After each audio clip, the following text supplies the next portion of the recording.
ಇನ್ನು SIR ಪ್ರಕ್ರಿಯೆಗೆ ಸಂಬಂಧಪಟ್ಟ ಹಾಗೆ ರಾಜ್ಯದಲ್ಲಿ SIR ಅಂತ್ಯಕ್ಕೆ ಏನಿದು ಇನ್ನು 2 ವಾರ ಬಾಕಿ ಇದೆ ಅಷ್ಟೇ.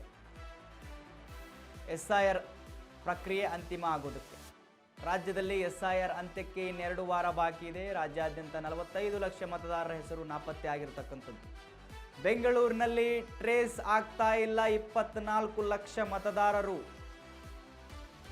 24 ಜಿಲ್ಲೆಗಳಲ್ಲಿ 100% ಫಾರಂ ವಿತರಣೆ ಮಾಡಲಾಗಿದೆ. ಶೀಘ್ರವೇ ಇನ್ನು ಉಳಿದ ಜಿಲ್ಲೆಗಳಲ್ಲಿ ಫಾರಂ ವಿತರಣೆ ಪೂರ್ಣ ಆಗುತ್ತೆ. 9 ಲಕ್ಷಕ್ಕೂ ಹೆಚ್ಚು ಮಂದಿ ಸಾವನ್ನಪ್ಪಿದ್ದಾರೆ. 20 ಲಕ್ಷ ಮಂದಿ ಬೇರೆಡೆ ಶಿಫ್ಟ್ ಆಗಿದ್ದಾರೆ. ಬೆಂಗಳೂರಿನಲ್ಲಿ ನಿಧಾನಗತಿಯಲ್ಲಿ SIR ಪ್ರಕ್ರಿಯೆ ನಡೀತಾ ಇದೆ. ಕ್ವಾಲಿಟಿ ಚೆಕ್ಕಿಂಗ್ ಬಗ್ಗೆ ಜಿಲ್ಲಾಧಿಕಾರಿಗಳಿಗೆ ಸೂಚನೆ ನೀಡಲಾಗಿದೆ. ರಾಜ್ಯ ಮುಖ್ಯ ಚುನಾವಣಾ ಅಧಿಕಾರಿ ಅನುಬು ಕುಮಾರ್ ಇದರ ಬಗ್ಗೆ ಹೇಳಿಕೆಯನ್ನು ಕೊಟ್ಟಿದ್ದಾರೆ.